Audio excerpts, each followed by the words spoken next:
Hey there, Charles, and this will be part 2 of Tech Project. And today I want to talk about the actual making of it and the actual difficulties in designing it. And the first thing I want to talk about um, is creating space for actors to move around, because that was one of the most difficult things to do. Because as an exuberant set designer, I tried to put a lot of things on stage so people can have something to look at, and um, people can get excited about how many things are going on the stage, right? But then at the same time, um, the more things I put on stage, the harder it was for people to move around. So that was a big problem. And so what I did was there were some pieces like the hoops on the ground where it took up a large part of the space. So what I did was I expanded them. So instead of people, the actors treating it as one single object, they would treat it as something big like a flower bed that they can actually walk on or walk around. Um, so that created some dancing space for them. And second thing I did was I pushed the trees back to the uh, as far as to the background as possible and to the sides as possible, so people can see it as an actual background rather than the set pieces. But I guess that's going a little bit too in depth and detailed. So as a final reflection, I will say that um, the what I learned through this process was that the actors was the main focus of the stage, and really, if I were to put some very colorful things that would really catch the audience attentions, it better be in the background or it would actually distract the actors. So yeah, so actors over set design. So now I'm going to bring this back to the system a little.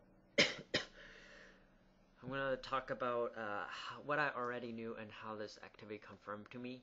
And I already knew that from looking at the people actually working on the set, that there's the designing part, which is challenging. But then one of the more challenging parts is the actual putting it on the stage, because there's a lot of things to consider when you design it about how you're going to put it on during in that like maybe 5 minutes. How are you going to put an actual scrim and maybe the set, and trying to nail it down and everything like that. So I guess this really brought me back to the reality that sometimes when you design the set, uh, you can't just do anything you want. You have to consider that it might be hard for them to implement it on the stage.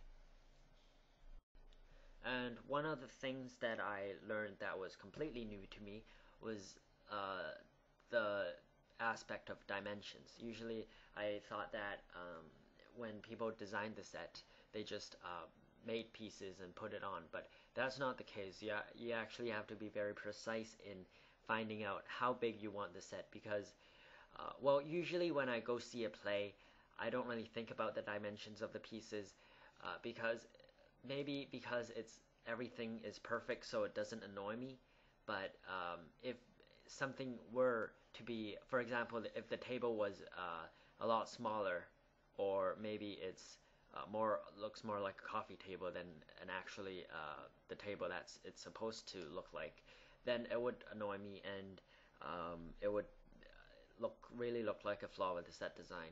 So I mean, sometimes it would be unreasonable to make a full-sized tree, and maybe a little smaller version of it would make it look fit in more with the other pieces on the set. So that's something you have to consider when you're doing set design. So strengths and weaknesses. I think one of my strengths is that I'm able to visualize very well. I've been always good at I've always been good at those IQ puzzles where you get sides of a cube and you try to visualize the other sides. So that's something I like to do, and that comes to an advantage to a set designer, because that way he can actually visualize the set before he makes it, so it would the final product would be closer to what he wants it to look like, and it would be easier for him to draw out his sketches. And a weakness that I have is that I sometimes try to make it bigger and better than it, or like bigger or more colorful and more extravagant than it is. Like I like to play God, so I like to just put in as many ideas in as possible without this consideration of if it is actually realistic, or if it's actually gives the actors gives the actors attention, because maybe if I put the things I want to put in the set, then it would distract the audience from what's actually happening in the plot and stuff. So anyways, that's my video for today, and I'll see you next time. Bye.